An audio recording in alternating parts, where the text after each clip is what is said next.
Hey everyone, welcome back for another deep dive. Today we're going to get into the career of someone who's really making waves in the world of education, Lisa Usimaki. Yeah, she's an associate professor of pedagogy at the University of Gothenburg in Sweden. Wow. And Sweden, that's pretty far from where we are. But her work really resonates across Oh, borders. absolutely. And it's interesting how her tricultural background, she's Australian, Finnish, and Swedish. Really? Yeah, it's all woven into her approach to education. This real emphasis on global collaboration and breaking down those traditional barriers. I love that. It's like she's taking the best of all these worlds and merging them together. Exactly. And it's not just about crossing geographical borders, right? She's also pushing the boundaries of how we think about learning itself. Oh yeah, like those active learning classrooms she's designed. Those sound pretty radical. They are. Think like dynamic spaces. Yeah. You know, flexible furniture, tech integrated everywhere. It's all about moving away from that old model of passive listening and getting students to really, construct their own knowledge through collaboration and hands-on learning. It's about active learning. I get it. Exactly. So cool. And she's been at this for a while, right? Even back in Australia when she was at Charles Sturt University. Oh, yeah, she was a lecturer and director of the Professional Experience Unit. That's a mouthful. It is. But even back then, she was already out there visiting schools, running workshops for mentors, Yeah. really building those connections between theory and practice. So she wasn't one of those professors who just stayed stuck in the ivory tower. Not at all. She was all about bridging that gap between the university and the real world of schools, Yeah. making sure teacher training was relevant, practical. And did that continue when she moved to Sweden?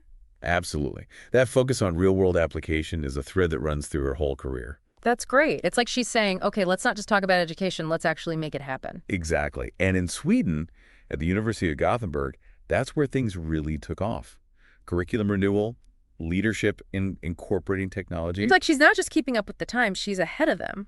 She really is. Yep. And she's playing a key role in shaping how we think about education in this digital age, like with the Digicomp project. What was that about? So that was all about developing a university-wide digitalization strategy. But it wasn't just about, throwing more tech into classrooms. Okay, so it was more nuanced than that. Yeah, it was about how to use technology effectively to really enhance teaching and learning experiences.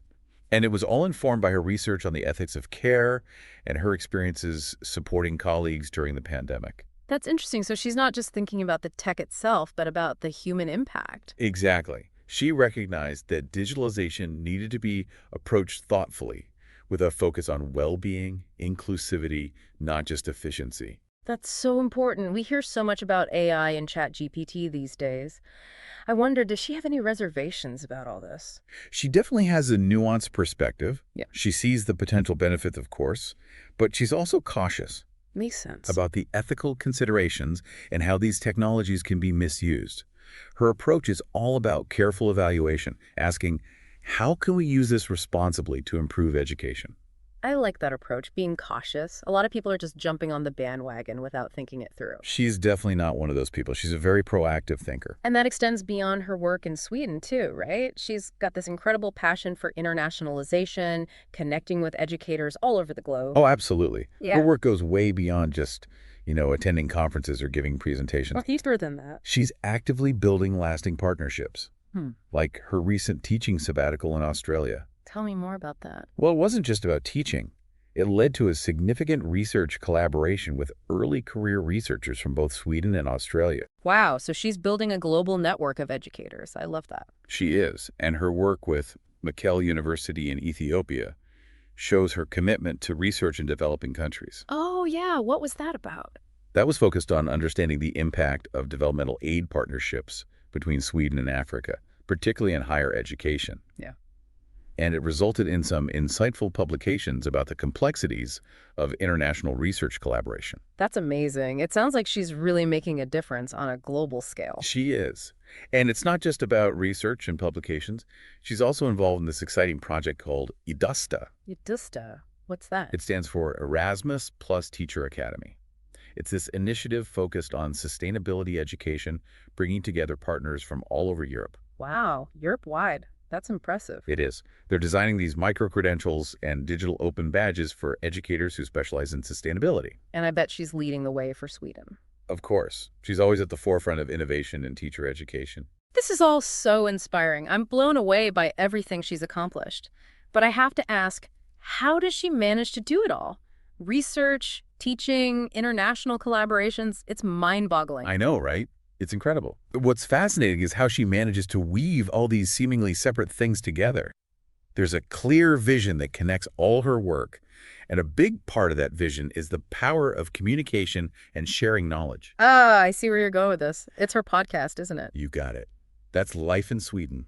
Wait, she has a podcast. Tell me more. It's a perfect example of how she leverages technology to connect with educators globally, sharing her insights, amplifying diverse voices, fostering dialogue. This I have to check out. What kind of topics does she cover? A wide range. Practical tips for educators, broader discussions about the future of education. She even had former Swedish Deputy Prime Minister Isabella Löfven on the show. Wow, that's impressive. You know, what strikes me about her is that she's not just an academic, she's a true communicator. Absolutely. And she's using that skill to make a real impact, connecting with people all over the world, sharing her passion for education. It's pretty amazing. It really is. This has been an incredible journey so far, and I feel like we've only scratched the surface of Lisa Usimaki's amazing career. But I have to ask, what's resonating with you the most so far? What stands out as particularly inspiring or thought-provoking?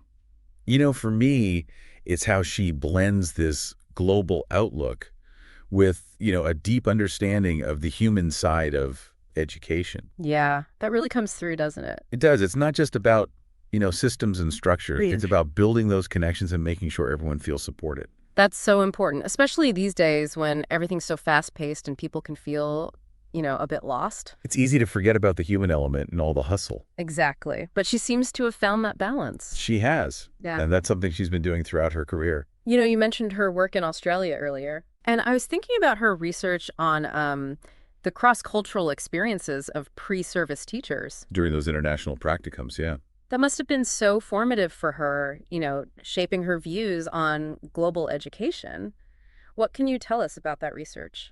It was groundbreaking, really. She dug deep into what it means to navigate different cultural contexts, different educational systems, I can imagine. highlighting both the challenges and the rewards of those experiences. And she used those insights to inform her later work, right? Absolutely. Especially in developing those international courses and collaborations. I see. So she's not just sending students abroad, she's creating a framework for true intercultural understanding. Exactly. It's about fostering empathy and creating spaces where diverse perspectives are valued. That's so powerful. And it seems like she's dedicated to supporting educators at every stage of their careers. Oh yeah, whether it's supervising students, leading workshops, or collaborating with those early career researchers, she's always ready to share what she knows. That mentorship is incredible. It reminds me of that VR project with Mekelle University in Ethiopia. Oh, the VR initiation grant. Yeah, that one. Didn't that lead to a new framework for research partnerships between Sweden and Africa? It did. That project was a real turning point. They realized those traditional models of developmental aid often, created power imbalances. So it wasn't really a partnership. Exactly. They weren't fully tapping into the knowledge of researchers in developing countries. So how did they change that? They created this framework that emphasizes mutual benefit and capacity building. Ah, so it's not just researchers from developed countries coming in with all the answers. Not at all. It's about co-creating knowledge and sharing resources. That's a game changer. It really is. And it's had a huge impact, influencing universities and research institutions globally. Wow, that's amazing. And this commitment to equity shows up in her work on sustainability education too, right? With the Adusta project. Absolutely. It's not just about teaching kids about the environment. It's about giving educators the tools to be change makers. And those micro-credentials, those digital badges, are a great way to recognize their expertise. Those credentials give educators recognition for their skills, which can open doors for them. I can see that. It's like a stamp of approval. Exactly. And it gives them more credibility within their communities, empowers them to push for sustainability initiatives. It's about building a network of passionate, dedicated educators. And that's what's so inspiring about her work. She's connecting all these things. Like it's all coming together. Technology, global citizenship, sustainability, well-being, It's a whole new vision for education, and she's not afraid to use different methods to make it happen. like her podcast. Exactly. That's life in Sweden. It's a brilliant example of how she uses technology to bring people together. I'm so curious about that podcast. It sounds like these amazing conversations. They are. It's not just educators, though. She's had policymakers, activists, artists, Wow, really? all connected by that shared passion for a better world through education. It's like she's saying, hey, this isn't just an academic thing. This is everyone's business. Exactly. And there are some really interesting themes that come up. Like what? This idea of critical thinking skills keeps coming up. Oh, that's so important these days. It is, right. How do we equip students to navigate this complex world, question what they hear, analyze information, and come up with their own solutions? We need to go beyond just telling them what to think. Exactly. Yeah. And she's doing that in her own teaching, creating a space where students can challenge traditional ideas. So it's okay to disagree. It is. It's about encouraging respectful debate and curiosity. Giving them that agency, that power. And it's not just about challenging authority. It's about giving them the tools to analyze information and form their own opinions. So how does she do that? Well, one way is by exposing them to a variety of sources, even conflicting viewpoints. Oh, interesting. Yeah, and then they discuss and debate these different perspectives in class. Makes sense. It helps them learn to evaluate information critically, spot biases, and synthesize all that into their own understanding. It's like she's teaching them intellectual humility. Absolutely. It's not about being right all the time. Right. It's about recognizing the limits of your own knowledge and being open to learning from others. And that's something she embodies herself. She's a lifelong learner, always seeking new knowledge, always adapting her own thinking. That's inspiring. Is there anything about her approach that surprised you? I think her optimism is what struck me the most. Oh, I see that.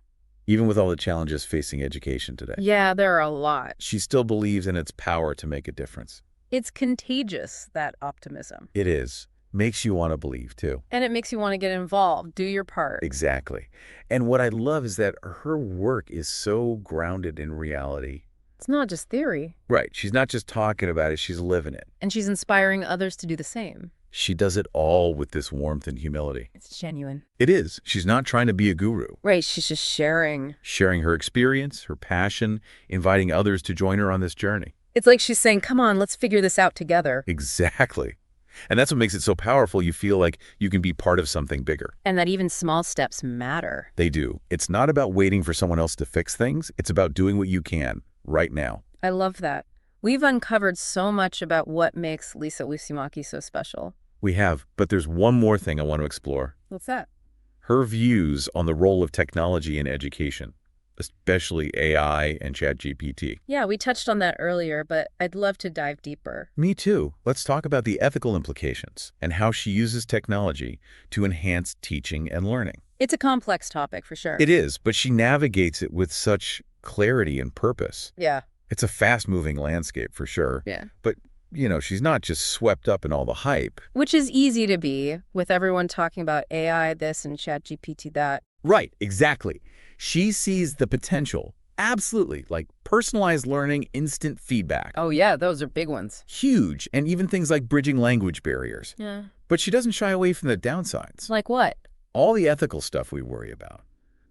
Data privacy, bias in algorithms, Yeah. Making existing inequalities even worse. Right. So it's not just, yay, new tech. It's more like, hold on, let's think this through. I like that pause. Yeah, and she really emphasizes transparency. With students. With everyone, really. Yeah. Being upfront about how the tools are being used. Yeah. Getting students involved in discussions about the ethical side of it. So it's like a learning process for everyone. It is. It's about digital literacy, but also critical thinking. Not just accepting technology blindly. Questioning it. Yeah, exactly. So they're not just users. They understand what's going on beneath the surface. And beyond the ethics, how does she see AI actually making teaching better? Well, she talks a lot about personalized feedback, for example. That makes sense. Right. AI can analyze student work, figure out where they need help, suggest resources. Saves teachers a ton of time, especially with big classes. Exactly. It frees them up to focus on those things AI can't do. Like those human connections we talked about earlier. Right. Mentoring, building community, all that good stuff. Now, what about students who don't have access to this tech outside of school. We don't want to leave anyone behind. Oh, she's very aware of that. She's a big advocate for equitable access and providing support for students who might struggle with the digital world. So it's about leveling the playing field. Exactly. Everyone deserves the chance to develop those skills, right? Absolutely. It seems like for her, it's not about the tech itself, it's about the purpose. Yeah, using it thoughtfully, fairly, and always with those core values in mind. Equity, well-being. And of course, connection, like with her podcast. Oh, that's life in Sweden.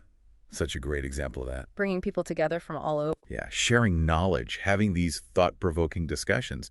It really shows her belief in the power of technology to build bridges. I'm so glad we got to dive into all this. Lisa Usimaki is truly an inspiration. She is. She walks the walk. And she shows us that education can be so much more than just, facts and figures. Right. It's about empathy, critical thinking, empowering people to make a difference. It's been a fantastic journey exploring her career. She's a true pioneer, a global citizen, and someone who's really pushing the boundaries of what education can be. And her story shows us that we all have the power to make a difference. Whether it's in our classrooms or communities or on a global scale. It's about finding what you're passionate about, embracing new ideas, and never being afraid to challenge the status quo. Well said. So, to all our listeners out there, what will you take away from this deep dive? How will Lisa Usimaki's work inspire you? Go explore her work, listen to her podcast, get those creative juices flowing. And remember, every action, no matter how small, can make a difference. Keep learning, keep questioning, keep pushing forward. Thanks for joining us on this deep dive, and we'll see you next time.